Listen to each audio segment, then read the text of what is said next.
How to turn off Waze app on iPhone. To get started, first of all go ahead and open up the Waze application on your phone. Waze is a community-driven navigation app that provides real-time traffic and turn-by-turn directions by using crowdsourced data from its users. If you want to close this app, then long press on the bottom of the screen and swipe up.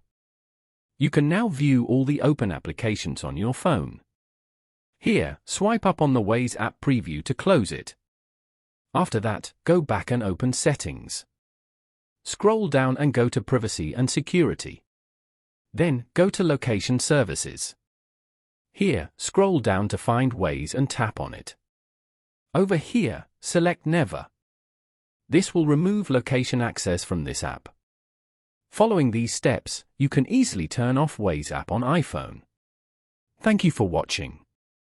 Please leave a like if this tutorial helped you, or leave a comment below if you have any questions related to the video.